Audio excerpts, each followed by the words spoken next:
ಸಿರಾ ಇವತ್ತು ಒಂದು ಐತಿಹಾಸಿಕವಾದಂಥ ದಿನ.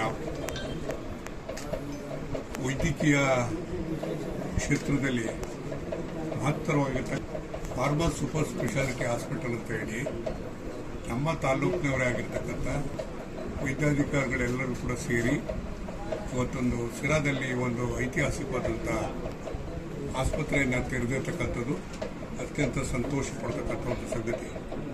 ವೈದ್ಯ ಕ್ಷೇತ್ರದಲ್ಲಿ ಮಹತ್ತರವಾದಂಥ ಸಾಧನೆ ಮಾಡಬೇಕು ಮತ್ತು ಜನರಿಗೆ ಸಹಾಯವನ್ನು ಮಾಡಬೇಕು ಅಂತ ಹೇಳಿ ಪರಿಕಲ್ಪನೆ ಇಟ್ಕೊಂಡು ಮಾಡಿರ್ತಕ್ಕಂಥದ್ದು ನಾವೆಲ್ಲರೂ ಕೂಡ ಮೆಚ್ಚತಕ್ಕಂಥದ್ದು.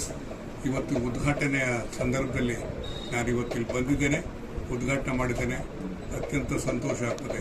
ಬಹುಶಃ ಈ ಆಸ್ಪತ್ರೆಯ ಸೌಲಭ್ಯ ಎಲ್ಲ ಬಡ ಜನರಿಗೂ ಕೂಡ, ಸಾಮಾನ್ಯ ಜನರಿಗೂ ಕೂಡ ಎಟುಕುವಂತಾಗಲಿ ಅಂತಕ್ಕಂಥ ಮಾತನ್ನು ಹೇಳೋದ್ರ ಜೊತೆಗೆ ನಾನು ಈ ಸೂಪರ್ ಸ್ಪೆಷಾಲಿಟಿ ಆಸ್ಪತ್ರೆ ಒಂದು ಬೇಸಿಕ್ ಆಸ್ಪತ್ರೆ, ಬೇರೆ ಬೇರೆ ಆಸ್ಪತ್ರೆಗಳ ಸಂಪರ್ಕವನ್ನು ಕೂಡ ಪಡೆದು ವೈದ್ಯಕೀಯ ಸಲಹೆಗಳನ್ನು ಕೊಡ್ತಕ್ಕಂಥದ್ದು, ಪರಿಹಾರವನ್ನು ಕೊಡ್ತಕ್ಕಂಥ ಕೆಲಸವನ್ನು ಮಾಡೋದಕ್ಕೆ ನಾನು ಎಲ್ಲ ರೀತಿಯಲ್ಲೂ ಕೂಡ ಸಹಕಾರವನ್ನು ನಾನು ಮಾಡ್ತೇನೆ.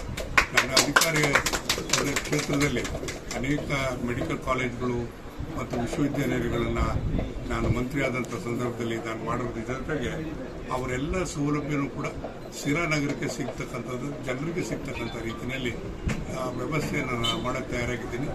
ಅದನ್ನು ಆ ಸೌಲಭ್ಯವನ್ನು ಮಾಡಿಕೊಡುವಂಥ ಸಂದರ್ಭದಲ್ಲಿ ಆ ಸೌಲಭ್ಯ ನಮ್ಮ ಕ್ಷೇತ್ರದ ಜನರಿಗೆ ತಲುಪಬೇಕು ಅಂತಕ್ಕಂಥ ಉದ್ದೇಶ ನಂದು ಅಂತಕ್ಕಂಥ ಮಾತನ್ನು ಹೇಳೋದ್ರ ಜೊತೆಗೆ ಬಹುಶಃ ಈ ರೀತಿ ಆಸ್ಪತ್ರೆಗಳು ಬರೋದ್ರಿಂದ ಏನಾಗ್ತದೆ ಅಂತಂದರೆ ಮುಂಬರುವ ಕಾಯಿಲೆಗಳು ಯಾವುದು ಅಂತಕ್ಕಂಥದ್ದನ್ನು ಅದನ್ನು ಮುಂಜಾಗ್ರತೆಯನ್ನು ವಹಿಸಿ ಅದನ್ನು ಅರ್ಥ ಮಾಡ್ಕೊಳ್ತಕ್ಕಂಥ ರೀತಿಯಲ್ಲಿ ವೈದ್ಯಕೀಯ ಸಲಹೆಯನ್ನು ಪಡೆದು ಶುಶ್ರೂಷೆ ಮಾಡ್ತಕ್ಕಂಥ ಎಲ್ಲ ಅವಕಾಶಗಳು ಕೂಡ ಸೂಪರ್ ಸ್ಪೆಷಾಲಿಟಿ ಹಾಸ್ಪಿಟಲ್ ಕೂಡ ಇರ್ತವೆ.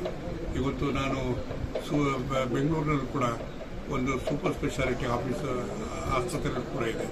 ಇವತ್ತು ನಮ್ಮ ತಾಲೂಕಿನಲ್ಲೇ ಒಬ್ಬರನ್ನ ನಾನು ನಿರ್ದೇಶಕನಾಗಿ ನಾನು ಮಾಡಿದ್ದೇನೆ. ಅವರೆಲ್ಲರ ಸಲಹೆ ಕಾಂಟ್ಯಾಕ್ಟನ್ನು ಇಟ್ಕೊಂಡು ನೀವು ಸೌಲಭ್ಯವನ್ನು ಇದು ಸಿರಾ ಜನರಿಗೆ, ಬಡ ಜನರಿಗೆ ಕೊಟ್ಟಂಥ ಸಂದರ್ಭದಲ್ಲಿ ನೀವು ಆಸ್ಪತ್ರೆ ಮಾಡಿದ್ದು ಕೂಡ ಸಾರ್ಥಕ ಆಗ್ತದೆ ಅಂತಕ್ಕಂಥ ಮಾತನ್ನು ಹೇಳಿ, ಶುಭಾಶಯಗಳನ್ನ ಹೇಳಿ, ಒಳ್ಳೆಯದಾಗಲಿ, ದೇವರ ಆಶೀರ್ವಾದ ಮಾಡಲಿ ಮತ್ತು ಎಲ್ಲ ಒಂದು ರೀತಿಯಲ್ಲಿ ಸಾಮಾನ್ಯ ಜನರಿಗೆ ಇದೊಂದು ಆಶಾದಾಯಕವಾಗಿರ್ತಕ್ಕಂಥ ಜೀವನವನ್ನು ಕಲ್ಪಿಸ್ಕೊಡ್ತಕ್ಕಂಥ ಕೇಂದ್ರವಾಗಿ ಸೂಪರ್ ಸ್ಪೆಷಾಲಿಟಿ ಆಸ್ಪತ್ರೆಯಾಗಿ ಹೊರಬರಲಿ ಅಂತೇಳಿ ನಾನು ಆಶಿಸ್ತೇನೆ.